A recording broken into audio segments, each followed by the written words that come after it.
Bienvenue les étudiants, donc c'est notre lecture numéro 10 du cours intitulé Conception graphique pour les médias. Donc c'est un cours, comme vous le savez, très bien orienté aux étudiants inscrits en licence en médias numériques à l'université Mid-Ocean. Donc 10 cours que vous avez pu suivre à travers cette matière, et j'espère que vous avez très bien saisi le contenu de cette matière qui est conception graphique pour les médias. Donc on a commencé par une introduction et on a aussi fait un aperçu théorique à propos de la conception graphique pour les médias, les outils, les techniques, etc. On a vu aussi un contenu théorique ayant rapport au monde de l'entreprise, parce qu'un graphiste doit communiquer avec un communicateur ou bien avec un chef d'entreprise pour pouvoir réaliser ses projets graphiques. Et aussi on a commencé la pratique, la mise en pratique. J'ai bien espéré que nous étions en contact direct à travers ce cours-là pour pouvoir réaliser de vrais projets médias. Mais malheureusement, vous étiez absent durant toutes les séances de discussion en ligne. Donc, on a choisi de faire une petite pratique ou bien une pratique limitée sur la création d'un logo d'un média ou bien un logo d'entreprise. Donc on a vu les logiciels convenables à la création d'un logo d'un média, et aujourd'hui on va finaliser la création du logo. On va entrer en détail dans les outils techniques nous permettant de créer notre logo d'entreprise ou bien le logo de notre média. Donc cette lecture numéro 10 est intitulée Finalisation du logo d'un média. Dans cette lecture, on va clôturer l'ensemble des cours qu'on a déjà vus par une mise en pratique, et la séance ou bien la lecture numéro 11 sera réservée à une réservation du cours de tout ce qu'on a vu depuis l'introduction à la théorie vers la pratique, et la 12e séance sera réservée à l'examen, qui sera un quiz comme vous le faites pour tous les examens dans cette licence en médias numériques. Dans notre plan du cours pour cette lecture numéro 10, on va commencer par formuler une idée générale sur le détourage du logo avec Photoshop, et puis on va essayer de savoir une idée détaillée sur la création du logo avec Photoshop. Le détourage, c'est la phase la plus importante dans la création du logo. On a vu la dernière séance des vidéos pratiques d'ordre tutoriel. Donc certains tutoriels ou bien certaines vidéos commencent par le croquis, comme on l'avait déjà vu. Donc pour tout créateur de logo, on a conseillé de commencer par le dessin, par votre peine, le dessin de l'idée, le dessin de l'image du logo sur papier, et puis on va faire le scan pour pouvoir numériser le logo et le traiter par différents outils, c'est-à-dire par différents logiciels. Donc après avoir fait le scan de ce logo, on va commencer le détourage, c'est-à-dire le traitement à travers différentes techniques qu'on va voir aujourd'hui. Et puis après avoir finalisé cette phase de détourage, il y aura d'autres phases, l'insertion du texte avec un police spécifique, et aussi la colorisation de l'image, l'insertion de l'arrière-plan, etc. Donc dans cette phase de création du logo, on va visualiser aussi aujourd'hui des vidéos d'ordre tutoriel. Donc, premièrement, détourage du logo avec Photoshop. Le détourage d'une image consiste à supprimer l'arrière-plan d'une image pour ne conserver que le sujet et généralement afin de pouvoir changer le fond de l'image ou de réutiliser dans une composition, c'est-à-dire un montage photo. Donc, le Photoshop offre différentes méthodes pour détourer une image, telles que la baguette magique, l'outil plume et le lasso magnétique.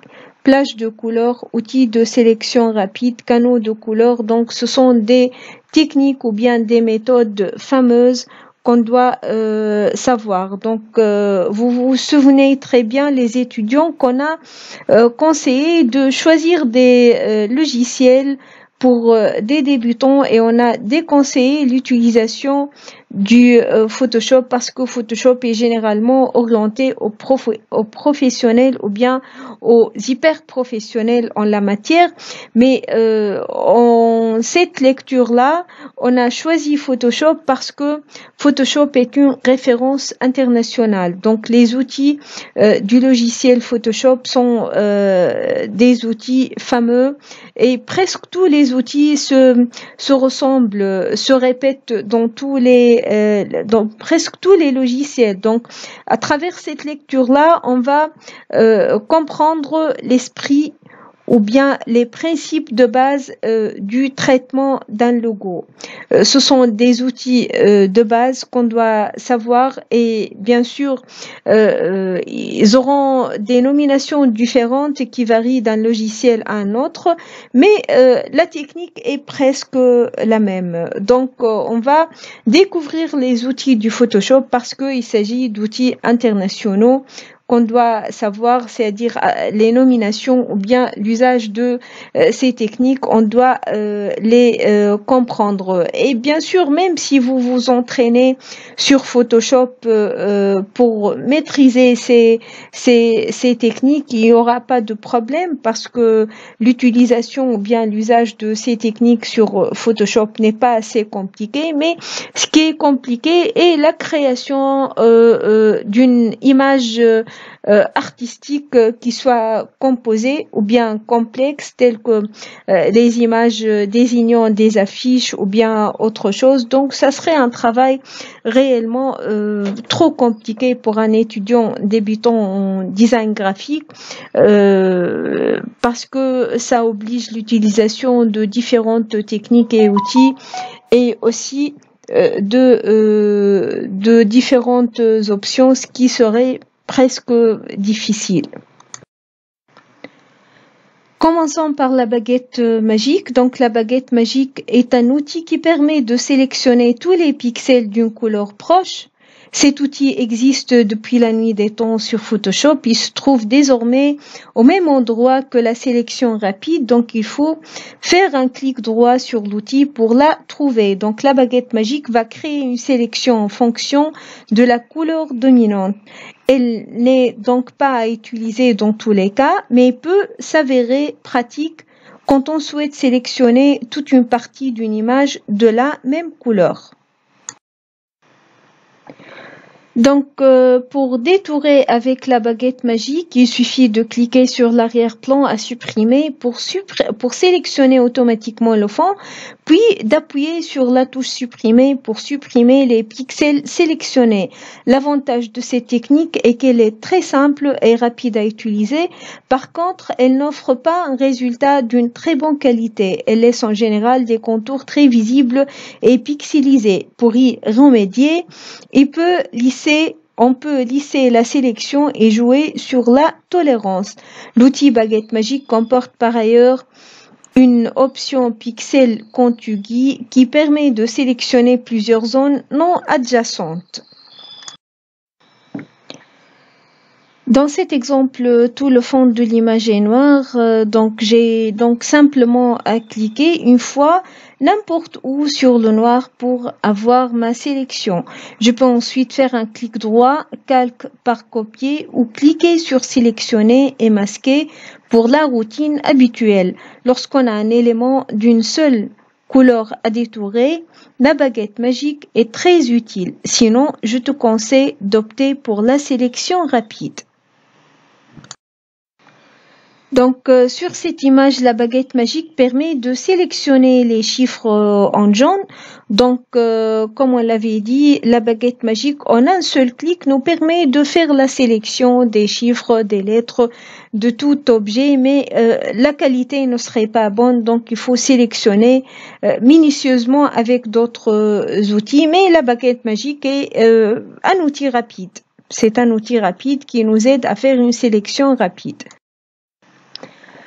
Un deuxième outil pour le détourage du logo avec Photoshop qui est la plume. Donc l'outil plume permet à la base de créer des formes vectorielles dans Photoshop, mais il peut aussi être utilisé pour définir une sélection ou un masque vectoriel afin de détourer une image. Pour cela, il suffit de créer un tracé vectoriel autour du sujet à détourer. Pour aller plus vite, on peut utiliser l'outil lasso magnétique pour créer automatiquement une première approximation du tracé, puis ensuite affiner localement le contour avec l'outil plume pour avoir un tracé le plus précis possible.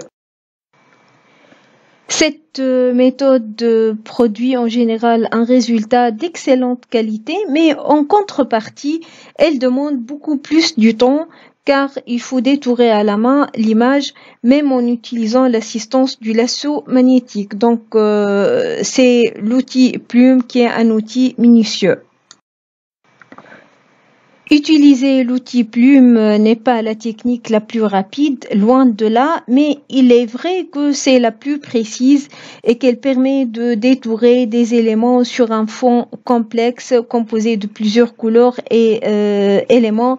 Concrètement, il suffit de sélectionner l'outil plume P et de tracer une forme autour de l'élément à détourer. Il faudra bien penser à refermer le tracé sur le même point. Donc, l'outil plume est très efficace et minutieux et détaillé, mais la plupart des designers n'aiment pas ou bien ne préfèrent pas cet outil plume parce que il prend beaucoup du temps et généralement dans les boîtes de communication ou bien de design graphique, le détourage par l'outil plume sera l'affaire ou bien la fonction d'un stagiaire ou bien d'un nouveau venant pour qu'il s'entraîne à la manipulation de l'outil plume. Donc, il va faire un détourage par la plume et recommencer et faire beaucoup d'essais pour aboutir à un résultat final, mais c'est un outil efficace quand même. Donc, c'est fait, cliquez sur le bouton sélection en haut, puis OK. Il suffit ensuite dans le panneau calque de cliquer sur l'icône ajouter un masque de fusion pour voir disparaître tout le reste de l'image. On peut ensuite faire des ajustements avec le pinceau en blanc ou noir en cliquant sur le masque de fusion. Un troisième outil qui est le lasso. Donc, ces outils peuvent permettre de détourer des éléments, mais uniquement dans certains cas, comme avec la baguette magique. Par exemple, si tu veux détourer quelque chose que tu peux ensuite effacer de la photo, ça sera souvent plus rapide qu'avec la sélection rapide. Et on distingue entre le lasso simple, le lasso polygonal et le lasso polygonal magnétique. Le lasso simple, cet outil permet de faire une sélection à main levée. Il vous permet de détourer une photo sur Photoshop très facilement. Cet outil est certes rapide, mais il ne permet pas non plus de faire des détourages précis. Donc, cette photo nous montre l'outil lasso simple et permet le détourage de cette canette de Coca-Cola de façon rapide, mais encore qui n'est pas très bien précise. Un deuxième outil qui est le lasso polygonal. Donc, le lasso polygonal est un outil simple qui vous permet de détourer en traçant des lignes droites d'un point à un autre que vous sélectionnez en cliquant sur votre image. Une fois que vous avez fait le tour de votre image, il vous suffira de double-cliquer pour valider la sélection. Pour être le plus précis possible, nous vous conseillons de zoomer au plus près de l'objet que vous souhaitez détourer. Le lasso polygonal magnétique, il s'agit du même lasso que celui vu précédemment, mais il a le gros avantage de chercher par lui-même ce qui doit détourer en fonction du contraste des couleurs. Donc, vous pourrez sélectionner la quantité de contraste qui va être prise en compte dans la case contraste située sur la barre au-dessus de votre image. Donc, vous pourrez également choisir la fréquence, c'est-à-dire le nombre de points qui vont être utilisés pour détourer votre image sur Photoshop. Dans cet exemple, j'ai voulu enlever l'horloge de la photo. Donc, j'ai pris l'outil lasso L et j'ai lancé le tracé d'une forme grossière autour de l'horloge. J'ai ensuite fait clic droit remplissage d'après le contenu. Photoshop me montre un aperçu du résultat final. Je confirme et c'est tout. On peut voir que c'est très réaliste et précis malgré tout. Donc, c'est là la deuxième phase. L'horloge est sélectionnée sur un fond en vert, mais on va l'enlever grâce à l'outil lasso. Et c'est là la troisième étape. L'horloge est enlevée et il n'y a que deux objets sur la table. Donc cet outil, le lasso, nous permet d'enlever, de sélectionner, d'enlever des objets. Donc c'est un outil pour le détourage des images. Un quatrième outil pour faire le détourage du logo ou bien d'une image avec Photoshop qui est la sélection rapide. Donc cet outil Photoshop existe depuis la version CS3. Il s'utilise de la même manière que la baguette magique mais produit un résultat de bien meilleure qualité car c'est un outil intelligent qui arrive à détecter les contours sur l'image et à ajuster la sélection en direct. Son utilisation est extrêmement simple. Sélectionnez l'outil et cliquez sur la zone à détourer. Si la sélection est trop grande, vous pouvez supprimer des zones en cliquant tout en appuyant sur la touche Alt. Donc c'est comme ça qu'on fait la sélection rapide. C'est à travers un simple clic qu'on va faire la sélection rapide qui est minutieuse et très efficace pour détourer une image.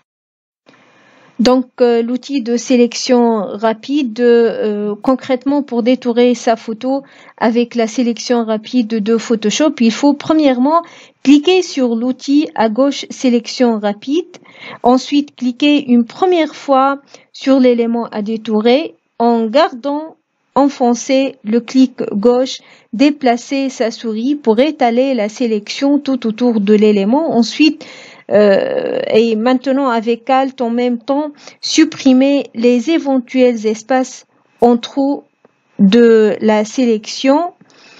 Ensuite cliquez sur le bouton sélectionner et masquer en haut, puis à l'aide de l'outil pinceau B peaufiner le détourage en passant sur les zones à rajouter et à enlever. Maintenant Alt pour ça. Donc ne pas hésiter à changer la taille du pinceau et à zoomer pour être plus précis. Une fois que le détourage est satisfaisant, scrollez vers le bas dans le panneau de droite et choisir masque de fusion devant sortie vert. Cliquez sur OK et on aura un résultat final. Un autre outil, un cinquième outil qui est la sélection par plage de couleurs. Donc la fonction sélection par plage de couleurs est une amélioration de l'outil baguette magique. Elle se base également sur la couleur des pixels pour créer une sélection. À la différence que cette fonctionnalité permet d'avoir un contrôle beaucoup plus fin sur la sélection générée et donc sur le détourage. De plus, on peut visualiser en direct la sélection avant de valider.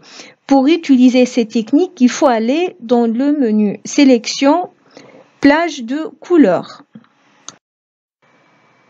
Un sixième outil qui est la sélection objet. Donc, un nouvel outil a fait récemment son apparition sur Photoshop. Il s'agit de la sélection d'objets.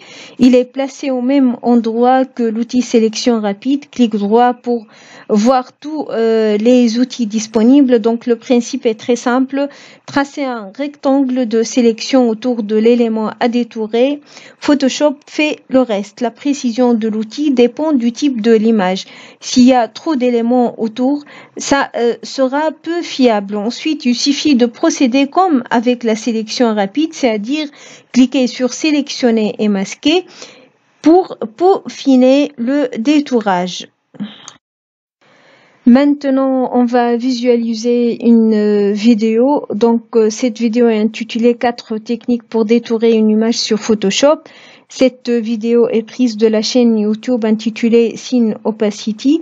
Et voilà l'URL de la vidéo pour la visiter sur YouTube. Donc, toutes les techniques qu'on a vues il y a quelques minutes seront mises en pratique dans cette vidéo.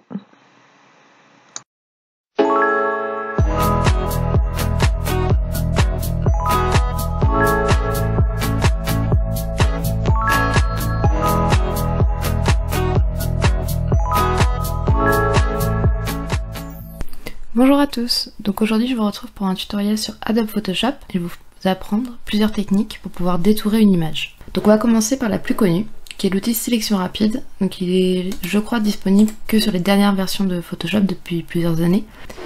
Et donc ici on a un pinceau qui va apparaître. On peut ici réduire ou agrandir la taille de ce pinceau. Et on va simplement cliquer avec la souris et maintenir le clic. Et on va passer sur tout l'élément à détourer. Maintenant je vais réduire mon pinceau. Je vais cette fois-ci cliquer sur le moins, ce qui va me permettre d'enlever ce que j'ai mis en trop. Et donc là je fais la même technique, c'est-à-dire je garde ma souris enfoncée et j'enlève tout ce que je ne veux pas. N'hésitez pas à zoomer, donc avec en faisant Alt et en utilisant le scroll de la souris, pour pouvoir être plus précis.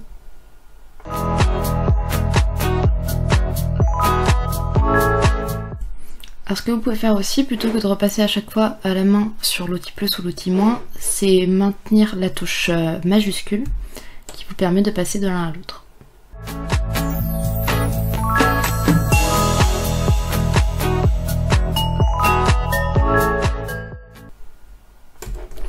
Voilà, donc là on est pas mal. Et donc maintenant je vais aller sur sélectionner et masquer. Ici en fait vous pouvez choisir en affichage, donc c'est ce qui s'affiche en fond. Moi je vous conseille de mettre en rouge, c'est ce qui permet de voir plus facilement les erreurs de détourage. Donc là ici par exemple on voit que c'est plutôt net. Là en revanche, on l'avait vu avant, il y a eu quelques erreurs. Et donc là maintenant pour peaufiner vous avez plusieurs possibilités. Vous avez ici l'outil amélioration des contours.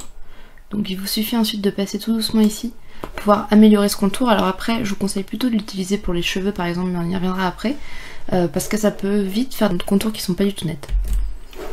Donc sinon vous pouvez reprendre ici l'outil pinceau et recommencer comme tout à l'heure, sauf que ce sera beaucoup plus précis. Donc là par exemple je fais le moins.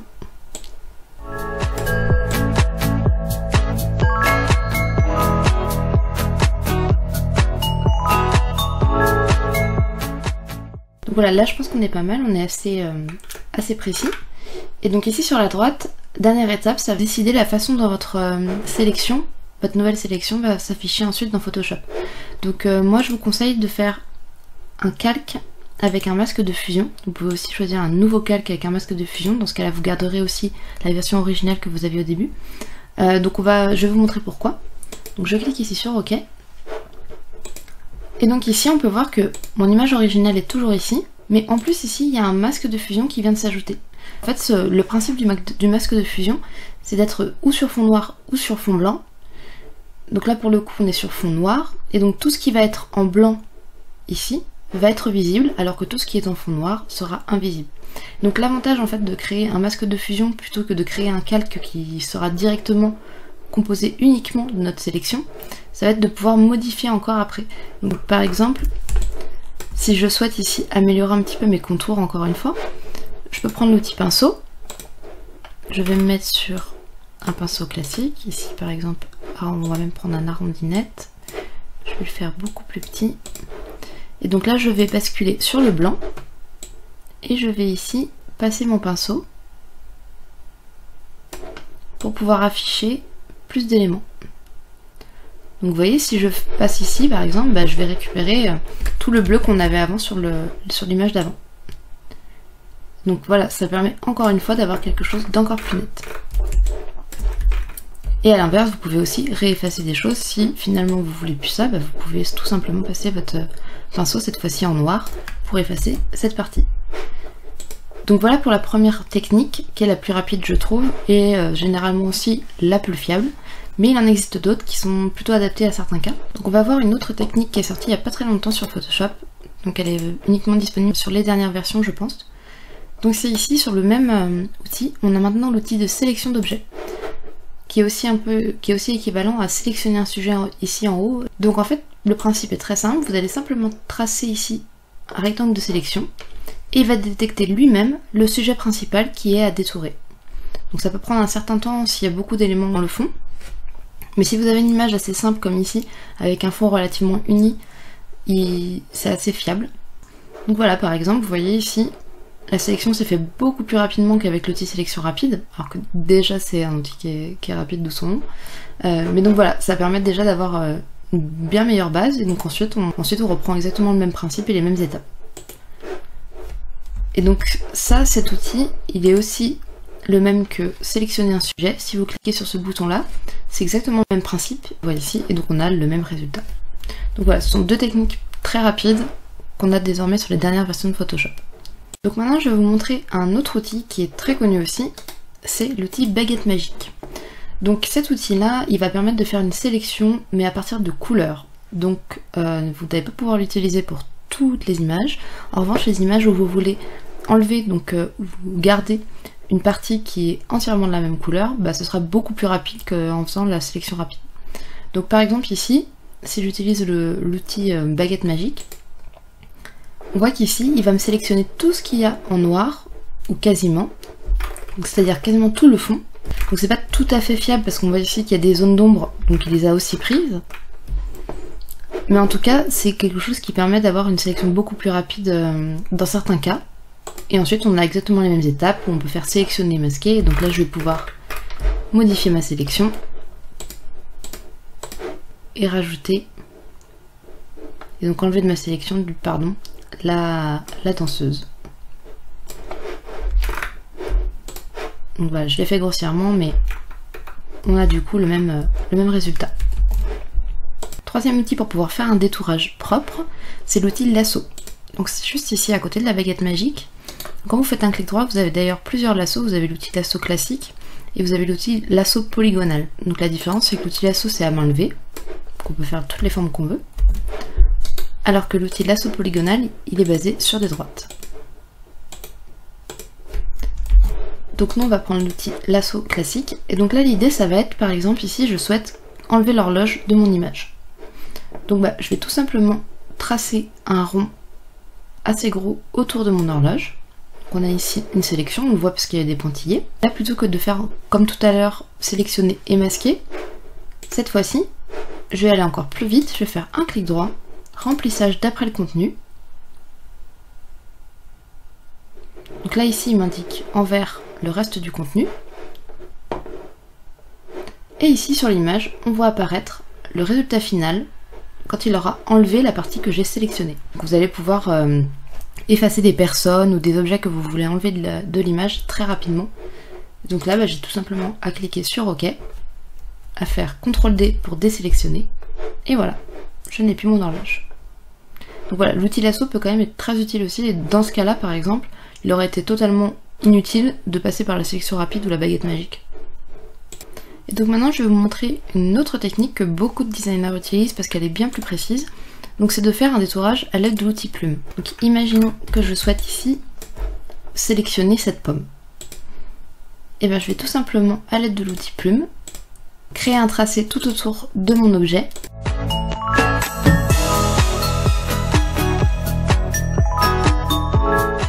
Voilà. Donc là j'ai tous mes points. Donc maintenant que j'ai ça, je vais cliquer ici en haut sur sélection. Ok, ça va me créer ici une sélection comme tout à l'heure, donc avec les pointillés. Et là ce que je vais pouvoir faire, c'est créer un masque de fusion en cliquant ici. Et voilà. Donc là pareil, le fait d'avoir créé un masque de fusion fait que je peux encore modifier. Donc avec mon petit pinceau, je passe en noir pour pouvoir effacer ou en blanc pour pouvoir rajouter. Et ici je peux repasser comme ceci. Alors pour finir, je voulais faire un focus sur les cheveux. Je sais que c'est quelque chose qui est très difficile à détourer.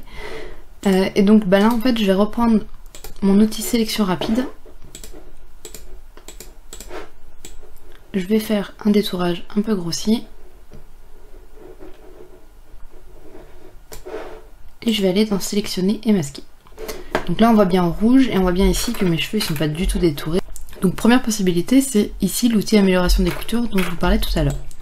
Donc là, quand je passe ici au-dessus avec cet outil-là, on voit que le contour est beaucoup plus naturel puisqu'en fait il va prendre beaucoup plus d'éléments. Donc ça je vous le conseille pour dans les cas où vous avez des petits cheveux comme ici. Ce sera relativement précis. En revanche ici c'est vrai que là ça devient très compliqué. Donc logiquement vous devriez en fait augmenter la taille de votre pinceau et faire comme ça. Le problème c'est que, vous verrez ensuite quand vous allez créer votre masque de fusion, c'est que ce sera très peu net, vraiment c'est pas top du tout. Donc autre possibilité, mais qui est disponible que sur les dernières versions encore une fois de Photoshop, c'est ici on a le bouton améliorer les cheveux. Et donc voilà, en cliquant dessus, je vais directement avoir une amélioration des cheveux et d'ailleurs même de ceux qui sont au-dessus de la tête. Donc là on voit que c'est extrêmement net. Et si je fais masque de fusion, et si je choisis masque de fusion ici et que je fais OK, je vais par exemple rajouter une image, une couleur de fond. On voit bien ici que c'est quand même beaucoup plus net. Donc voilà, c'est tout pour ce tutoriel. Vous pouvez aussi retrouver la version écrite avec des captures d'écran sur mon blog. N'hésitez pas aussi à vous abonner à la chaîne pour être averti des autres vidéos et à liker cette vidéo. Merci à tous.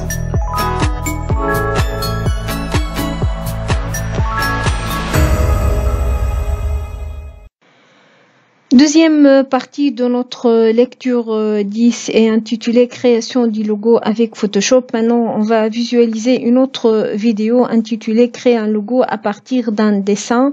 Donc, on va commencer par un croco dessiné à la main et après avoir fait ce dessin, on va faire le scan pour pouvoir traiter de façon digitale ce dessin ou bien ce logo, donc du croquis vers un logo final ou bien une image numérisée finale. L'ensemble de ces étapes-là, on va les voir à travers cette vidéo. Elle est prise de la chaîne YouTube intitulée Geoffrey Humbert et voilà l'URL de la vidéo. Salut et bienvenue dans cette nouvelle vidéo. Alors aujourd'hui on va voir comment faire pour partir d'un dessin comme celui-ci et obtenir un logo au propre tel que celui-ci. Donc là vous voyez j'ai réalisé un dessin rapide. Donc l'idée c'était de faire les bois d'insert qui ressemblent en même temps à deux arbres. J'avais laissé de la place volontairement ici parce que je pensais mettre du texte, je savais pas quoi, j'ai juste mis voilà, du texte pour remplir et pour faire bien. Et donc vous voyez en cours de route j'ai un petit peu modifié aussi le logo puisque j'ai pas fait vraiment des grandes feuilles d'arbre parce que je trouvais que ça rendait pas très bien, donc j'ai plutôt fait ici des petites feuilles discrètes comme ceci. Mais sinon globalement vous voyez que j'ai suivi à peu près le tracé que j'avais fait. Donc on va voir comment partir d'un dessin comme ça que vous pouvez avoir fait sur papier et obtenir un rendu tel que celui-ci. Donc on va commencer par créer un nouveau document. Alors ce tutoriel s'adresse plutôt aux débutants, hein, je le précise également, et il faut savoir se servir de la plume, donc je vous mettrai un lien dans la description pour apprendre à se servir de la plume pour réaliser ce tutoriel. Donc voilà, on va commencer. Donc on va créer un document de 2000 par 2000 pixels ici. Pourquoi je fais un document aussi grand? Tout simplement parce que en principe les logos on les fait plutôt sur Illustrator. Là on va le faire sur Photoshop, mais souvent on le fait sur Illustrator et de toute façon en fait on le fait en vectoriel. Donc le Le but c'est qu'on puisse agrandir autant qu'on veut notre logo sans qu'il perde de qualité. Donc par principe ici dans Photoshop je le fais en grand. Je vais le faire en 300 pixels par pouce qui est une résolution très élevée. Là pour le moment, en fait comme je vais travailler sur un écran, donc mon logo n'est pas destiné à être imprimé, donc je vais laisser en couleur RGB et je vais mettre 8 bits puisque de toute façon je ne vais pas mettre de dégradé, donc je laisse ça par défaut et je fais créer. Donc là j'ai mon document qui est créé. Tout de suite je vais venir hop là prendre ma photo et l'incruster dans Photoshop. Je la fais glisser comme ceci. Si j'ai besoin de la redimensionner, je maintiens Shift enfoncé. Et puis vous voyez, je tire sur une des poignées, ça m'évite de déformer ma photo. Donc je maintiens Shift enfoncé en tirant sur une des poignées et je peux maintenir Alt également et ça redimensionne depuis le centre. Comme ça c'est pratique.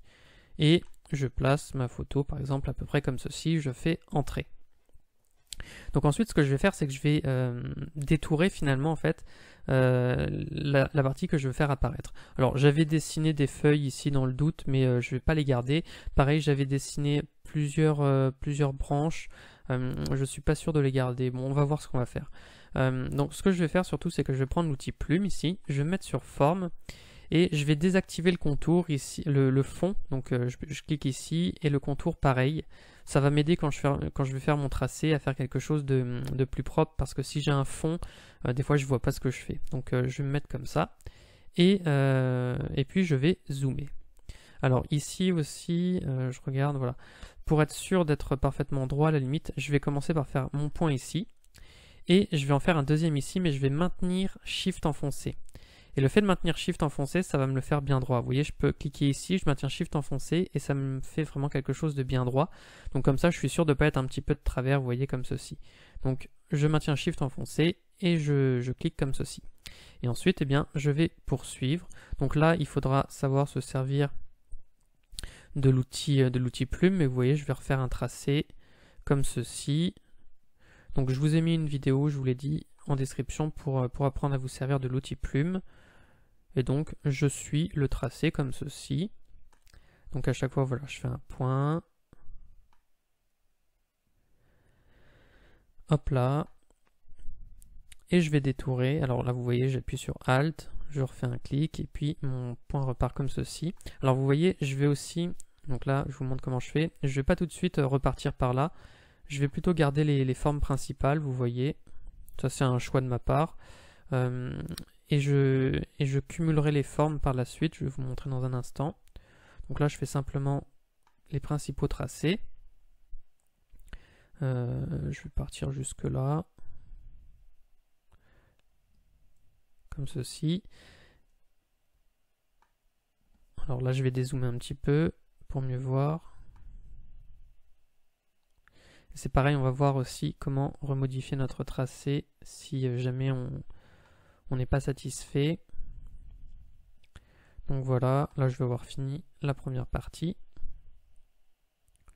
Et puis je vais recliquer sur mon point de départ, comme ceci, pour fermer mon tracé. Donc là, maintenant que mon tracé est terminé, je vais pouvoir le mettre en noir. Donc, alors je le mets en noir pour le moment, c'est une couleur que je mets par défaut, on sélectionnera les couleurs définitives par la suite.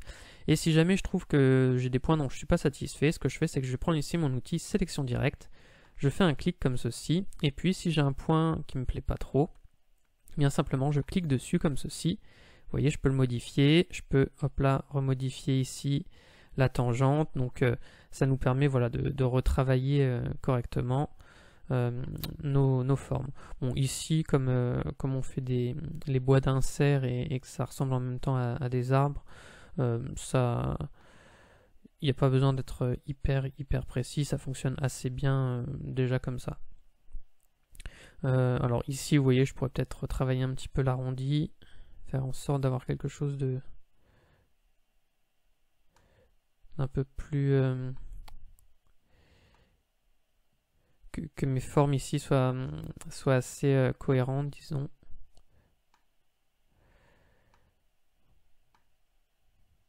Hop là. Bon là ça a l'air de fonctionner de toute façon. Donc ensuite ce que je peux faire, eh bien, je vais continuer, vous voyez. Je vais me remettre ici. Et puis comme en fait tout sera de la même couleur ici, eh bien je vais zoomer, je fais un point ici et je recrée une nouvelle forme. Alors là j'ai laissé la couleur de fond en noir tout simplement parce que vous voyez je vais simplement faire des petits tracés. Mais vous voyez ici ça me remplit en noir alors que ça va pas être le cas à la fin. Je fais Alt-clic ici, je fais un clic comme ceci. Et vous voyez un petit peu ce que ça me donne. Là je peux faire, je suis même pas obligé de conclure mon tracé. Et si je veux le remodifier, celui-ci, bah, pareil, je prends mon outil sélection directe ici et je remodifie ça très facilement. Donc je peux reprendre ma plume encore une fois. Hop là, là je peux faire un petit tracé. Alors vous voyez en fait, le fait d'être en noir, je vois plus mon tracé d'origine, donc je peux baisser l'opacité là comme je viens de faire. Et là du coup après je remets l'opacité à 100% et ça m'aide à mieux voir ce que je fais. Alors celui-ci pareil il est un petit peu bizarre. Je vais le remodifier.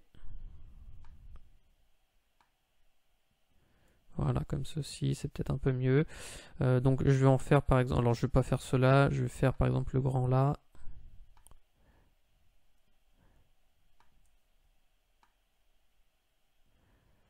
Hop là. Et puis je vais faire celui-ci, je vais en faire un ici, comme ça. Et là on va dire qu'on est bon. Hop là, comme ceci. Donc je vais masquer ici la partie là. Donc vous voyez un petit peu ce que ça me donne. Alors là je trouve que j'ai peut-être une partie qui est un peu trop fine. Donc pareil, je vais me remettre ici. Donc c'était sur mon calque forme 1. Et vous voyez ici, je trouve que le bout est un peu trop fin. Alors, je me mets bien sur l'outil sélection directe, puisque si je prends sélection de tracé, j'ai pas les poignées qui apparaissent. Et est-ce que je peux le modifier pour que ce soit un peu mieux?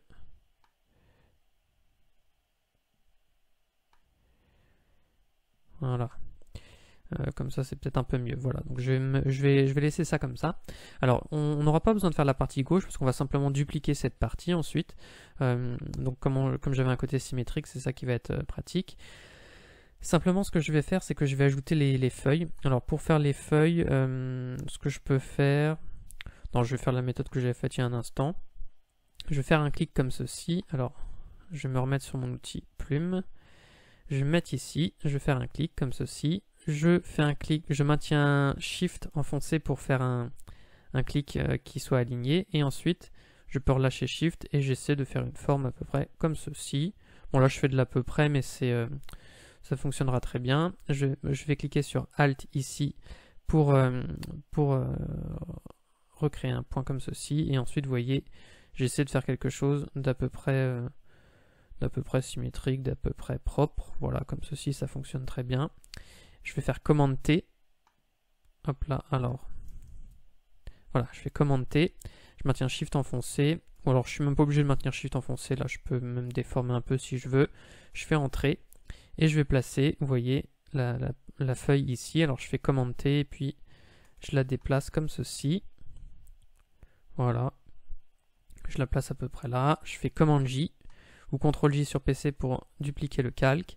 Et je fais commande T, vous voyez à chaque fois que je fais commande T, je peux faire pivoter ma feuille. Donc ensuite j'utilise les flèches du clavier pour la déplacer de manière assez précise. Là je peux faire un petit coup de commande T encore une fois. Et puis je vais en placer une, vous voyez, sur chaque... au bout de chaque branche. Bon, j'aurais pu faire plus de branches, simplement c'est pour éviter aussi que le tutoriel soit redondant. Donc on va aller directement à l'essentiel. Vous avez compris après le principe. Hop là. Donc toujours commande J, commande T, c'est les raccourcis clavier qui vont nous servir à travailler un petit peu plus vite. Hop là. Commande J encore une fois. Commande T. Ensuite, je fais pivoter, j'appuie sur Entrée. Alors là, pareil, pour aller plus vite, j'ai laissé toutes les feuilles de la même taille, mais on peut très bien imaginer qu'on les aurait qu'en faisant commande T, après, vous voyez, on fasse un petit coup de Alt-Shift pour les modifier en taille. Donc voilà, je me place à peu près comme ceci, et là, c'est à peu près bon. donc là j'ai tous mes calques qui sont ici, donc ce que je vais faire c'est que je vais tous les grouper. Donc je clique sur le premier, je maintiens Shift enfoncé et je clique sur celui qui est tout en bas. Et je vais ensuite venir cliquer sur créer un groupe. Donc ça ce sera ma partie droite finalement. Et je vais faire Command J ou Ctrl J sur PC pour dupliquer cette partie. Vous voyez, maintenant je peux déplacer cette partie. Alors quand je la déplace, je vais maintenir Shift enfoncé et vous voyez ça m'oblige en fait à le déplacer sur un seul axe. Si je le déplaçais sur l'axe du haut, vous voyez je déplace que sur un seul axe et ça m'évite de le promener partout et en le déplaçant vers la gauche, vous voyez de le décaler un petit peu en hauteur. Donc c'est ce que je fais. Je fais commande, je le déplace et je maintiens Shift enfoncé. Je le déplace à peu près ici pour le moment et ensuite je vais dans édition, transformation, symétrie, axe horizontal. Et là, pareil, encore une fois, je vais maintenir Shift enfoncé et vous voyez, je le déplace comme ceci pour le placer à cet endroit-là. Et ça, je vais l'appeler la partie gauche. Et ces deux groupes-là, je vais eux-mêmes les regrouper. Donc, je maintiens Shift enfoncé, je clique sur mon groupe de droite et je clique ici sur le groupe. Alors là, je vais l'appeler par exemple, c'est les bois arbres, comme ceci. Et là, je vais centrer cette partie-là. Donc pour ça, je vais faire commande A sur... je fais le raccourci commande A ou CTRL A sur PC. Et en étant sur mon outil déplacement, ici j'ai des icônes qui apparaissent. Et je vais faire aligner les centres dans le sens horizontal. Et ensuite, je peux faire commande D. Et là, vous voyez, je suis bien centré. Si je veux les remonter maintenant un petit peu, à vue d'œil, je vais faire commande... non, je fais pas commande, pardon. Je clique et je maintiens Shift enfoncé encore une fois. Et vous voyez, je les déplace que sur un seul axe. Donc ça m'évite de les décaler. Donc je vais les remonter par exemple ici. Et ensuite, j'ai plus qu'à mettre mes textes et mes couleurs. Donc pour mettre le texte, ce que je vais faire, c'est que je vais prendre mon petit texte ici. Alors j'avais écrit tout à l'heure Servus, hop là. Donc je vais me mettre ici sur mon outil caractère. Alors pour le moment, je vais me mettre en noir. Hop là. Je vais désactiver ici la case que j'avais cochée pour tout mettre en majuscule. Et ici, j'avais mis un espacement des caractères, je vais mettre 0. Dans la police, alors j'avais choisi la typographie Alex Brush. Et ensuite, je vais agrandir tout ça. Donc pour ça, je vais faire commande T. Et je vais maintenir Shift enfoncé en même temps que je tire sur une des poignées. Et j'agrandis mon texte à vue d'œil pour le placer à peu près comme ceci. Voilà, je fais Entrée. Et ensuite, je vais créer un deuxième texte. Alors je vais écrire Natura, donc j'écris, hop là, le mot qui m'intéresse. Là, je vais changer la typographie, je vais mettre Times. Donc ça, c'est une typographie que vous avez par défaut sur votre ordinateur normalement. Donc je mets Times. Je vais cocher ici donc la case pour mettre tout en majuscule et je vais augmenter l'espacement des caractères et mettre 400. Ensuite, je le place à peu près comme ceci. Et puis, je vais faire un petit coup de commande T. Je maintiens Shift et puis Alt enfoncé. Comme ça, je redimensionne depuis le centre. Et on va dire que là, on est bon. Voilà, comme ceci, c'est pas mal.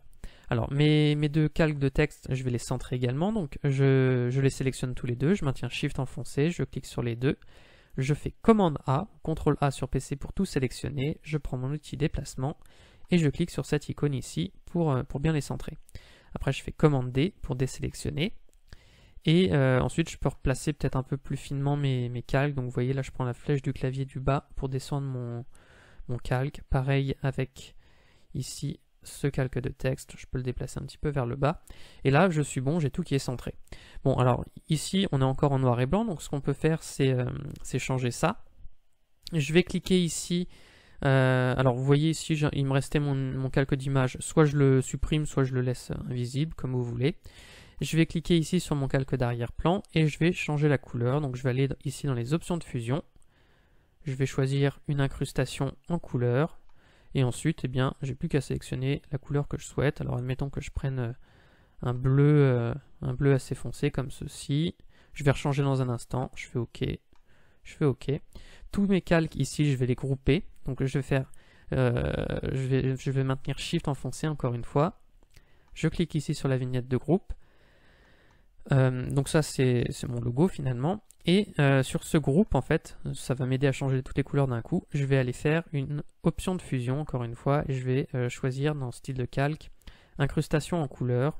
Et là j'avais mis du blanc il y a un instant. Après vous pouvez mettre, vous voyez, la couleur que vous souhaitez. Vous pouvez faire des effets comme ça avec un autre bleu. Après à vous de à vous de chercher et de faire les associations de couleurs que vous souhaitez, hein. Il y a toutes sortes de possibilités. Donc moi j'avais mis en blanc, donc je vais remettre en blanc, je fais OK. Voilà, et puis après si je veux remodifier le fond par rapport à mon logo en blanc, et bien vous voyez, je vais me mettre par là. Voilà, j'avais pris un bleu foncé il y a un instant. Après, vous pouvez très bien prendre la couleur de votre choix. Moi, j'aimais bien le bleu parce que je trouvais que ça donnait un côté assez classe, assez élégant, comme ceci. Avec la typographie, comme ça, les deux typographies, je trouvais que ça faisait assez élégant. Voilà, je vais me mettre comme ceci, je fais entrer. Et j'ai mon logo qui est terminé. Bon après du coup je l'avais fait dans un carré, peut-être que c'est pas la forme qui vous correspondra, donc si jamais vous avez besoin de recadrer un peu parce que vous avez trop d'espace en hauteur, vous prenez ici l'outil recadrage. Alors moi on se remet ici sur LH résolution et puis on peut diminuer un petit peu la taille comme ceci et faire entrer. Après si vous voulez être plus précis au niveau de la taille, vous allez plutôt dans Images, donc là j'ai fait commande Z pour annuler. Vous êtes dans Images, taille de la zone de travail, on va se mettre ici en pixels, et admettons qu'en hauteur, je me dis que 1500 pixels ça irait très bien, donc je mets 1500, je fais OK, ça va rogner, OK, continuer, et là vous voyez ça m'a rogné depuis le centre, donc mon logo est parfaitement aligné, donc là ça fonctionne très bien. Donc voilà, c'était tout pour ce tutoriel, j'espère que ça vous aura plu. Si vous avez des questions, vous pouvez les poser en commentaire. Et j'en profite aussi pour vous dire que j'ai créé une formation de 3 heures pour vous aider à débuter sur Photoshop. Donc si vous regardez cette vidéo, c'est probablement que vous êtes débutant sur Photoshop, je pense. Il y a de grandes chances, disons. Donc voilà, si vous voulez en savoir plus sur Photoshop, j'ai créé une formation de 3 heures pour vous aider à débuter. On voit toutes les bases, c'est gratuit. Et donc si ça vous intéresse, vous avez juste à cliquer sur le lien qui est dans la description. Sur ce, moi je vous dis à bientôt pour de prochaines vidéos.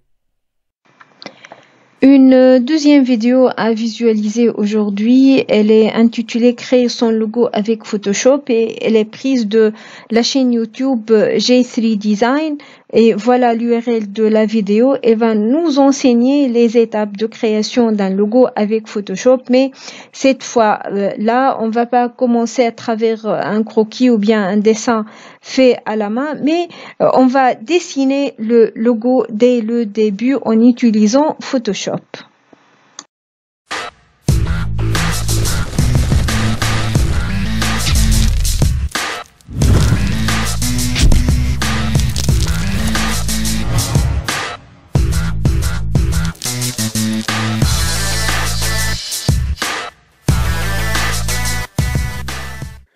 Eh bien, salut à tous, c'est G3, j'espère que vous allez bien. Aujourd'hui, encore un petit tutoriel pour vous expliquer comment faire votre propre logo. Sauf que la dernière fois, en fait, tout simplement, j'ai fait un logo sur Cinema 4D et certains d'entre vous sont venus me voir en me disant G3, c'est bien gentil Cinema 4D, sauf que moi, mon PC, il est pas assez puissant, j'arrive pas à faire tourner le logiciel. Est-ce que tu pourrais nous montrer sur Photoshop comment on pourrait faire des trucs sympas? Alors j'ai réfléchi et c'est vrai que c'est difficile de créer un logo directement sur Photoshop. Enfin pour moi, dans le sens où j'utilise pas mal de logiciels pour créer mes logos, Photoshop c'est pas le logiciel que je choisirais forcément en priorité. Malgré tout, on peut quand même arriver à faire des trucs sympas. Donc je vais essayer de vous montrer, on va faire un logo simple ensemble, on va faire un petit logo un peu gaming. Donc voilà. Donc là je vous invite tout de suite à ouvrir Photoshop si ce n'est pas déjà fait bien sûr. Et on va créer un nouveau document. Donc si vous avez le logiciel en face de vous, vous allez faire à peu près comme moi. Vous allez cliquer ici sur Fichier et faire Nouveau. Et ensuite on va pouvoir paramétrer notre document.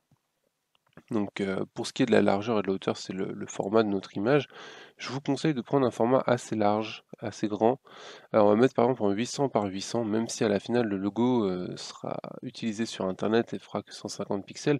L'avantage de prendre grand, c'est qu'on pourra par exemple l'utiliser plus tard dans d'autres supports, sur d'autres formats. Donc plus vous le mettez grand et plus vous pourrez le réutiliser par exemple en impression ou dans des vidéos, ou ainsi de suite. Voilà. Pour la résolution, je vous conseille de monter un petit peu. Mettez 150, après tout c'est un logo, il faut que ce soit joli, il faut que ce soit votre logo pour longtemps, donc essayez de le faire directement en bonne qualité. Donc voilà, donc 800 par 800, 150 en résolution, je pense que ce sera suffisant. Pensez à vous mettre en couleur bien sûr, hein, parce que évitez le niveau de gris. Et on fait OK une fois que c'est bon. Donc voilà, donc là on arrive sur notre page de travail, hein, donc on a un calque blanc, c'est notre arrière-plan. on va pouvoir le déverrouiller. Ici, vous voyez qu'il y a un petit verrou, en fait, on va pouvoir le déverrouiller juste en double-cliquant dessus, en faisant OK. Ça nous permettra en fait de le transformer en calque normal qu'on pourra modifier par la suite. Pensez à le faire dès le début, comme ça vous êtes tranquille. Voilà, donc pour faire ce logo, j'ai décidé d'utiliser un outil très simple que normalement vous pourrez tous utiliser. Alors il existe beaucoup d'outils sur Photoshop. Moi à la base, on va rechercher vraiment la simplicité dans ce logo. Vous pourrez après ensuite, une fois que vous aurez terminé ce tutoriel, réadapter ça à votre propre envie. Pour le moment, on va faire vraiment quelque chose de très simple. Donc je vous invite à recréer un nouveau calque en partant du principe que notre calque 0 c'est notre calque de fond. Ici on va commencer à créer nos formes. Pour ce faire, ici, on va rester appuyé sur l'outil du lasso. Vous avez vu qu'il y a une petite fenêtre qui s'ouvre. On va prendre l'outil de lasso polygonal. Donc en fait, on va s'amuser à tracer notre trait avec ce lasso. Vous allez voir que c'est plutôt sympa. Donc ensuite, vous allez appuyer sur la touche majuscule, donc la petite flèche qui monte là sur votre clavier à gauche. Vous allez rester appuyé dessus. Et ensuite, vous allez faire un premier point au milieu de votre image. Donc là, vous entendez ma fille qui chante à côté, elle a envie de faire le tuto avec moi. Donc vous cliquez, en restant appuyé sur la touche majuscule, vous allez descendre, vous allez voir que même si vous allez à droite ou à gauche, vos traits restent vraiment parfaits. Il n'y a pas de petit aliasing, de petits pixels qui part sur le côté. Vous avez vraiment un trait nickel. Voilà. Donc là, vous pouvez descendre en restant appuyé sur la touche majuscule. Vous refaites un deuxième point.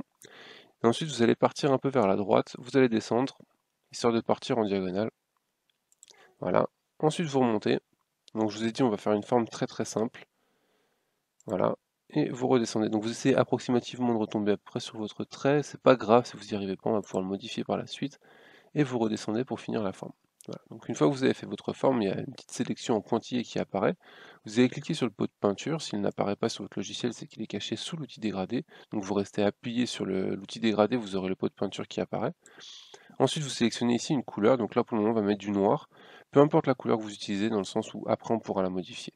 Donc là, vous remplissez votre forme avec le pot de peinture, ce qui nous donne une espèce de rectangle, enfin de trapèze biseauté. Voilà.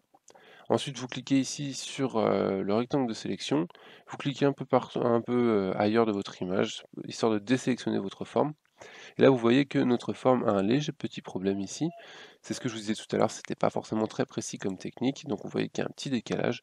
Donc pour modifier ça, c'est très simple, on va se remettre en taille réelle. Vous reprenez le rectangle de sélection, vous cliquez en dehors de votre forme, et vous allez faire glisser jusqu'au rebord de votre forme, histoire de sélectionner juste la petite partie en trop. Ensuite vous faites CTRL et X, ça supprime cette partie et votre forme est nickel. Voilà. Donc maintenant qu'on a cette forme, on va pouvoir s'amuser un petit peu à travailler avec. Donc on va se remettre déjà. Donc là vous voyez qu'en 800 par 600 ça fait une grande image, donc toujours pensez à utiliser le zoom, histoire de vous mettre un coup en plein écran, en taille, en résolution normale, histoire de voir votre image correctement, et ensuite pour travailler vous pouvez reculer en adaptant à l'écran. Donc une fois qu'on a notre forme, donc on peut la déplacer sur notre image, il n'y a pas de problème. On va pouvoir aussi la dupliquer. Donc en appuyant sur la touche CTRL et la touche J en même temps, vous allez créer un deuxième calque. Donc là j'ai fermé le gestionnaire des calques. Voilà, donc un deuxième calque, une copie du calque 1, que vous allez pouvoir ensuite redéplacer et créer un nouveau calque. Voilà. Donc ce deuxième calque en fait va nous permettre tout simplement de dupliquer notre forme. Cette forme, on va vouloir la modifier légèrement pour pas qu'elle soit identique à la première. Donc on va modifier pour le moment surtout sa taille. Donc vous allez faire CTRL et la touche T en même temps. Ça va vous ouvrir encore une fois une petite option qui va vous permettre de modifier donc la taille. En cliquant ici sur les petits carrés sur le côté, vous allez pouvoir modifier cette taille. Vous pouvez aussi la modifier ici, la hauteur et la largeur. Donc ça vous permet en fait de modifier précisément une image. Si par exemple vous voulez qu'elle fasse que 50% de l'image précédente, vous cliquez ici pour garder la proportion sur la hauteur et la largeur, et vous changez le 100 en 50, et vous avez exactement la moitié. Moi ce que je voudrais c'est qu'elle soit un petit peu plus grande, donc on va mettre par exemple 70%. Voilà. Vous faites appliquer, ça modifie votre sélection, et là vous avez la deuxième forme un petit peu plus petite. Vous pouvez aussi avec la touche CTRL-T faire des rotations, faire différentes modifications. Pour le moment on ne va pas s'en occuper vu que c'est la forme que je voulais faire. Ensuite, cette forme, je voudrais qu'elle soit modifiée. Donc là, tout à l'heure, je vous disais qu'on pouvait faire des rotations. On va pouvoir aussi tout simplement changer son orientation sur le calque. Donc on va cliquer ici sur Image. Et non, c'est pas Image, c'est Édition, excusez-moi. Sur Édition, vous allez faire Transformation ici. Donc le CTRL-T, vous voyez, c'était la transformation manuelle. Là, on va faire une transformation encore plus simple. On va faire une rotation à 180 degrés. Donc notre calque vient de faire un 180 et repasser dans l'autre sens. Voilà. Donc ensuite on va le déplacer ce calque, on va le mettre à peu près à la hauteur du premier peut-être un petit peu plus haut, en décalage, voilà, comme ça. Donc histoire d'avoir une forme qui se dessine. Donc là vous voyez que bon, pour le moment c'est un petit peu abstrait encore comme forme. On va ensuite dupliquer ces calques. Donc là vous allez sélectionner les deux calques. Donc vous prenez le calque 1 et le calque 1 copie. Vous restez appuyé sur touche CTRL pour sélectionner l'un puis l'autre en cliquant dessus. Et ensuite vous allez faire CTRL J encore une fois, ce qui va nous les dupliquer. Voilà, donc là on se retrouve avec 4 calques. Ces deux calques-là, donc les deux nouveaux qu'on vient de créer, on va les décaler sur la droite. Donc là, on vient de dupliquer notre forme. Et ensuite, on va effectuer une symétrie horizontale, histoire de la retourner. Donc dans transformation, toujours symétrie horizontale, donc pour la transformer de droite à gauche. Voilà. Donc là, on a nos deux formes qui sont alignées. Donc vous pouvez le faire à l'alignement manuel, comme ceci. Ou alors, si par exemple vous êtes un petit peu éloigné et que vous ne voyez pas très bien, vous avez bien sûr toujours les règles en cliquant ici sur la barre de règles en haut. Donc la barre de règles c'est super utile, enfin la barre de règles, poser des règles, c'est super utile pour pouvoir créer votre document de la façon la plus propre possible. Malgré tout il reste une autre technique qui est aussi simple bien sûr. Vous sélectionnez les deux calques que vous voulez aligner, donc par exemple là les deux calques de la petite forme, vous allez dans calque, alignement, et vous alignez suivant ce que vous souhaitez au bord supérieur, centraux et ainsi de suite. Donc là on va faire bord au niveau du centre, voilà, donc ça les a alignés, normalement ils sont parfaitement alignés. On va faire pareil pour les deux autres. Donc calque, alignement, centre dans le sens de la verticale. Voilà. Donc là ils sont alignés pile l'un en face de l'autre. Donc là on peut virer la règle une fois qu'on a terminé, on n'en a plus besoin, on peut la remettre si on en a besoin. Donc là vous voyez qu'on a déjà un logo qui commence à se dessiner. Pour le moment il n'y a pas énormément de choses non plus, hein. Ça reste qu'une forme assez basique. On va pouvoir bien sûr rajouter d'autres choses par la suite. Donc là ici par exemple on va rajouter un nouveau calque. On va prendre l'outil de sélection, je vais travailler qu'avec les outils de sélection hein, pour vous montrer ce tutoriel. Donc l'outil rectangle de sélection, vous pouvez utiliser le rond aussi, là moi personnellement je préfère rester dans les lignes droites. Et vous allez créer par exemple un cube, donc vous allez cliquer sur un point de votre image, restez appuyé sur la touche majuscule histoire d'avoir un cube et non un rectangle. Voilà, donc là vous êtes sûr d'avoir un cube qui fait à peu près la même largeur que l'intérieur de votre logo. Voilà, comme ceci. Donc là vous allez créer un nouveau calque, vous allez le remplir de noir encore une fois. Et ensuite ce cube, on va s'amuser à le modifier un petit peu. Donc en faisant CTRL T, vous allez cliquer ici, vous avez vu qu'il y a, quand on reste sur les côtés, il y a une espèce de petit curseur en forme de flèche qui tourne, qui apparaît.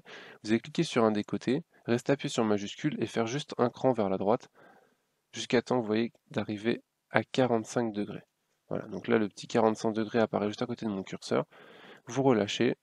J'ai fait n'importe quoi, j'ai fait clic droit. Voilà, donc là votre carré vient de changer d'orientation. Donc une fois que vous avez fait ça, votre carré, vous allez le descendre. Vous allez le poser en fait approximativement au niveau, un petit peu en dessous, laisser un espace comme là, on a laissé un espace d'environ une quinzaine de pixels. Vous faites un peu la même chose ici, voilà, histoire d'avoir à peu près la même distance.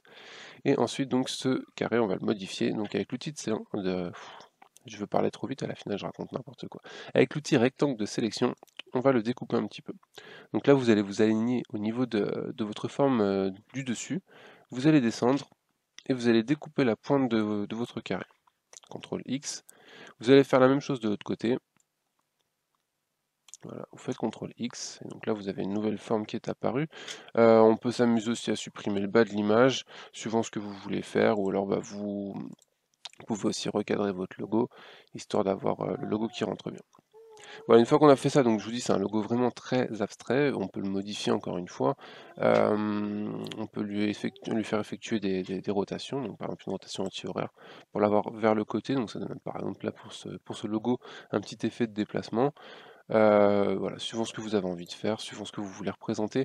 L'avantage des logos abstraits, c'est que ça peut coller pour tout le monde à peu près, hein. Après il vous suffit d'inclure votre pseudo dedans par exemple ou de l'écrire en dessous. Si par exemple vous vouliez modifier l'ensemble de la forme, vous pouvez aussi faire CTRL T une fois que vous avez sélectionné tous vos calques et après vous pourrez modifier votre forme générale directement. Voilà. Donc une fois qu'on a notre logo, donc là on va faire un logo très simple hein, pour ce tutoriel, on va même le laisser comme ça, donc c'est juste vraiment pour vous montrer. On va le modifier un petit peu, donc vous pouvez rajouter des textes par-dessus, mais c'est pas obligatoire. Vous pouvez le laisser comme ça, et après par exemple écrire votre pseudo en dessous, hein, donc avec l'outil texte.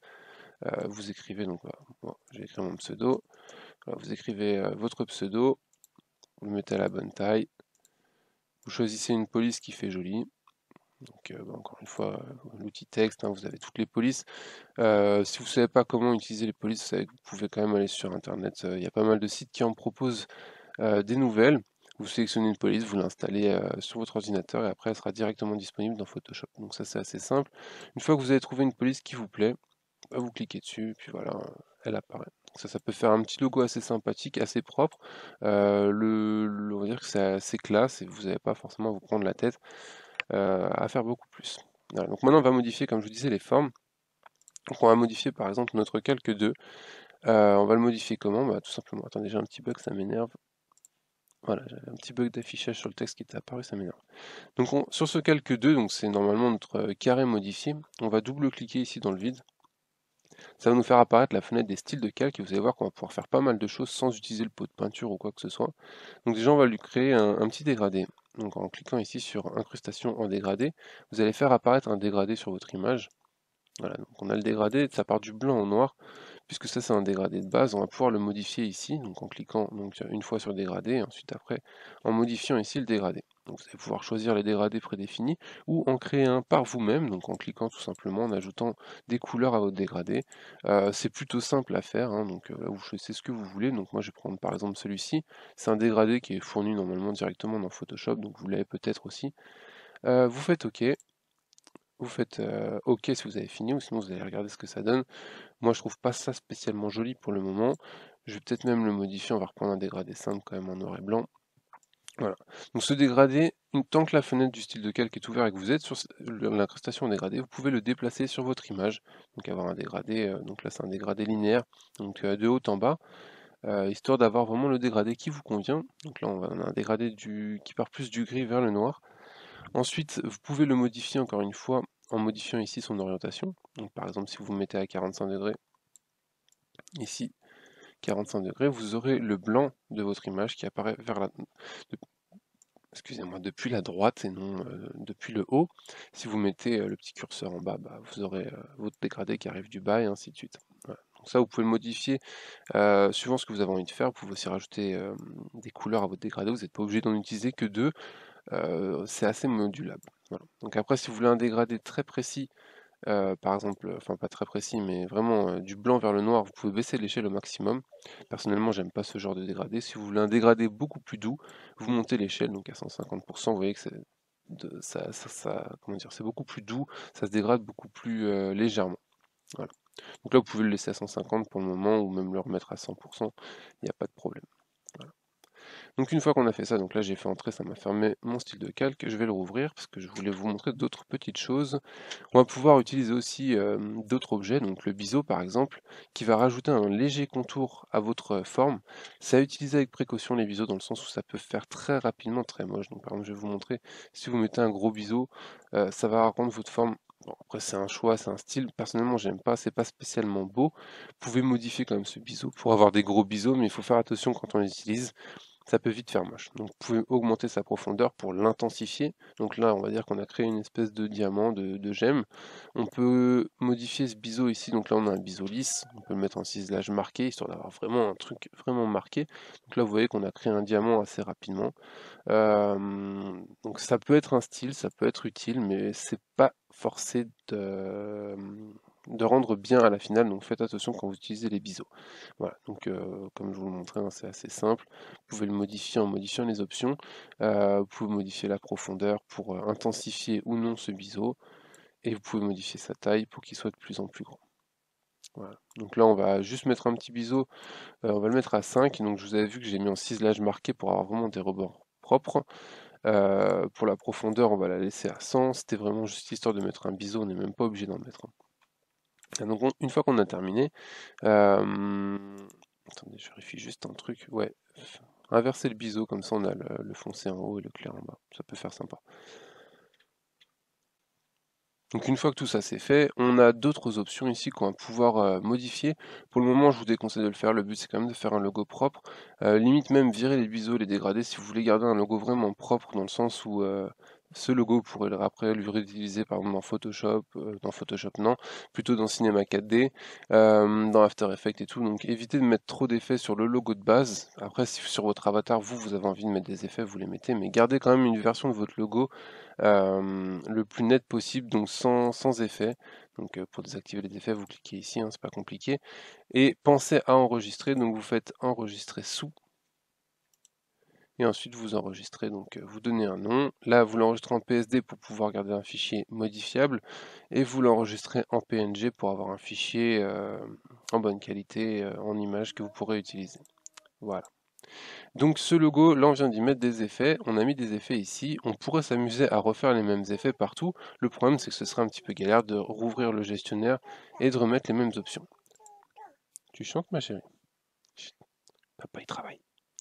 Donc pour ce faire, on va faire une petite technique assez simple on va dire. On va cliquer sur notre calque où on a mis des effets, faire clic droit, et on va copier le style de calque. Donc ça va copier tous les effets qu'on a mis sur notre calque, et ensuite après on n'a plus qu'à l'appliquer en faisant coller le style de calque sur les autres calques, et vous voyez que tous nos calques vont pouvoir être modifiés avec les mêmes options. Donc vous collez le style de calque sur tous vos objets, et voilà. Donc là vous avez modifié tous vos objets un par un. Après vous pouvez vous amuser à faire des effets, par exemple en sélectionnant vos calques, enfin les deux calques des objets des côtés, vous modifiez en faisant une symétrie verticale, sauf que là, vu que vous avez mis des options d'effet, ça ne modifiera rien. Donc pensez à modifier directement dans l'incrustation dégradée pour le calque dans l'autre sens, enfin le dégradé dans l'autre sens. Voilà, donc ce logo est terminé, on va pouvoir encore y ajouter des petits détails, donc là en partant du principe que vous avez déjà enregistré une première version en noir, hein, histoire de pouvoir la réutiliser par la suite, là vous allez maintenant pouvoir agrémenter avec des petits effets. Donc ce qu'on va faire, c'est tout simplement qu'on va se placer au-dessus de notre dernier calque, on va cliquer ici sur fichier importation. Donc là, moi, je me suis mis dans un de mes dossiers où j'ai pas mal de petits fonds, on va dire des fonds assez abstraits, qui sont plutôt jolis. On va en prendre un au hasard. Enfin, ça, après, vous prenez des images sur Google, hein, il y en a un paquet. C'est des images qui sont déjà toutes faites, de gens qui ont créé des trucs qui sont très jolis. Pourquoi ne pas les styliser alors qu'elles existent, hein, voilà. Donc vous prenez un fond, vous l'augmentez en taille, hein, c'est juste histoire de mettre des petits effets sur notre logo. Voilà, donc là, moi j'ai pris un fond, si vous voulez, je le mets dans la description, comme ça vous pourrez utiliser le même. Une fois que vous avez ce fond, vous allez cliquer ici sur normal et vous allez vous mettre en incrustation, histoire d'avoir en fait le logo qui apparaît uniquement sur vos formes. Voilà, donc ça c'est un petit effet qu'on peut faire assez simplement. Après vous pouvez aussi utiliser avec un, je sais pas, vous mettez un crâne, vous mettez ce que vous voulez. Vous pouvez aussi baisser son opacité. C'est juste histoire de donner quelques reflets. Là on a l'impression que ça fait un petit peu un effet de vitre, un petit peu chromé, je sais pas. Voilà, donc ça c'est assez simple. Malheureusement, il y a un petit défaut à cette technique, en fait, c'est par exemple si on modifie notre calque ici blanc, qu'on le met par exemple, donc là j'ai du orange, on va le mettre en orange, notre forme va apparaître sur le contour du logo. Donc il va falloir qu'on découpe cette forme, histoire que ça apparaisse pas sur le fond, parce que ça va pas faire très joli.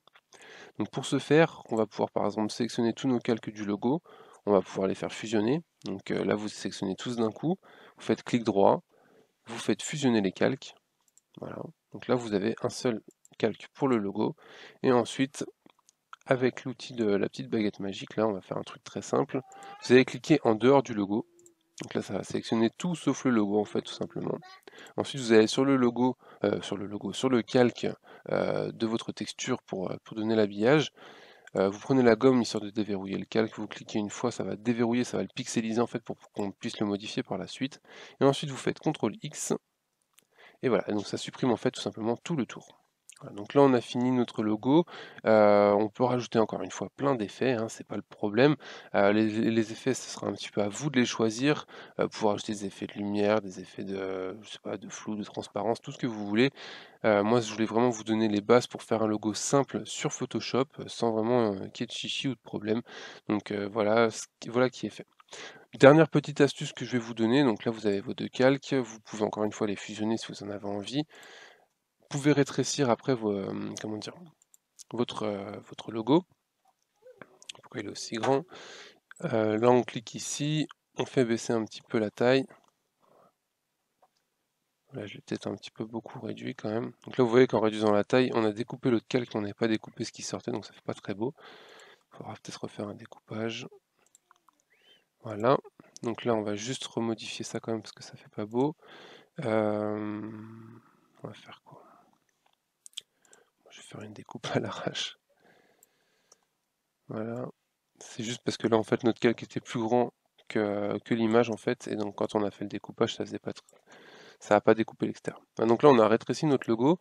Et en fait, on va juste le dupliquer en faisant CTRL-J. Ensuite, on va faire édition, transformation, une symétrie verticale, histoire de le retourner. Et là, on va le faire descendre. On va juste le coller. Donc là, vous voyez qu'encore notre calque de fond apparaît. Donc ça fait encore bien dégueulasse. On va juste le coller en dessous, là, comme ça. Là, on va découper cette grosse zone moche qui nous sert à rien. Voilà. Et ensuite, donc une fois qu'on a posé notre logo en dessous, en fait, on va juste baisser l'opacité. Ça, c'était juste pour vous montrer un petit effet. Voilà. Comme ça, vous avez... il m'énerve ce calque. J'aurais pas dû mettre le calque de texture tout de suite parce que ça fait tout bugger. Voilà, donc comme ça, vous avez en fait tout simplement un petit effet de reflet, de réflexion sur votre calque que vous pourrez ensuite modifier, par exemple avec l'outil gomme. Vous pourrez baisser un petit peu cette réflexion, histoire de lui donner un style différent. Voilà. Donc ce tutoriel est terminé, hein. Je pense que je vous ai montré pas mal de petits trucs qui vous permettront de vous débrouiller pour faire vous-même votre propre logo. Donc n'hésitez pas à expérimenter par vous-même, changer de forme aussi, hein, parce que là j'ai fait des formes assez simples, vous pouvez en utiliser plusieurs différentes. N'hésitez pas à modifier le fond, la couleur, enfin tout ce que vous préférez pour votre logo. Gardez à l'esprit quand même que là on est parti sur une base carrée, parce que la plupart des avatars sur internet sont carrés. Donc si vous faites un super beau logo mais qu'il est tout en longueur, à la finale ça va donner à peu près ce style de choses. Merde, attendez, faut que je recrée un calque même pour ça. Ça va donner à peu près ce style de choses. Donc si votre logo il ressemble à juste un trait, c'est pas forcément très intéressant. Donc essayez de penser à bien utiliser tout l'espace pour qu'une fois qu'il sera rétréci, par exemple, parce que je prends par exemple l'exemple de Twitter où le logo est à peu près de cette taille, si vous avez fait un logo trop en longueur, à la finale ça deviendra illisible, on verra pas grand chose. Donc là je vais remettre le logo pour vous montrer que normalement c'est assez visible. Même là encore, c'est un petit peu petit, donc il ne faut pas hésiter à agrandir ou à rétrécir votre image pour vérifier que peu importe la configuration dans laquelle votre logo sera utilisé, on aura la même qualité de rendu. Voilà. Donc pensez à bien vérifier ça avant de terminer votre image, histoire que tout soit propre. Voilà, donc il ne me reste plus qu'à vous souhaiter une très bonne journée. On se retrouve très bientôt pour de nouveaux tutoriels. En espérant que celui-ci vous a plu, n'hésitez pas à vous abonner et à regarder mes autres vidéos en attendant. Voilà, je vous souhaite une très bonne journée et à bientôt. Ciao.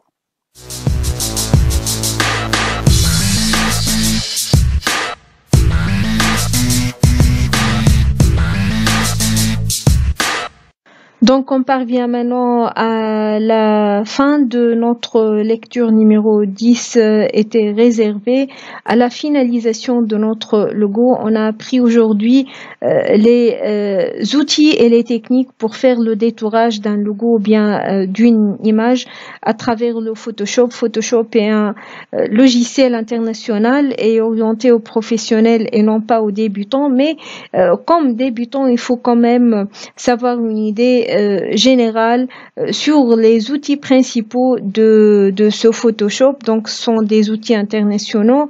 Ils nous enseignent les principes de base du traitement d'une image à travers un logiciel. Et dans d'autres logiciels, on pourra trouver ces mêmes outils mais sous forme d'autres nominations, mais le principe d'utilisation est le même. J'espère que vous allez très bien visualiser cette vidéo, la lecture 10, et la mettre en pratique parce que c'est très important. Les étudiants, on a presque fini toutes les lectures et j'espère que vous avez pu pratiquer même au minimum des choses, pratiquer cette discipline qui est la conception graphique pour les médias. Il faut s'entraîner, il faut rechercher. Donc, je vous conseille par le logiciel Canva, qu'on a vu la dernière fois, mais quand même, si vous pouvez installer Photoshop sur vos PC et s'entraîner sur la baguette magique, le lasso, la sélection rapide, c'est tel que un jeu via le computer. Donc c'est passionnant, c'est motivant, c'est pas simplement un cours ou bien une matière à suivre, mais c'est très passionnant d'apprendre à manipuler ces techniques-là. Donc commencez par Photoshop et pour finaliser votre travail, pour faire un travail parfait ou bien acceptable, vous pouvez vous orienter sur l'un des logiciels en ligne. Donc c'est en ligne et gratuit tel que Canva.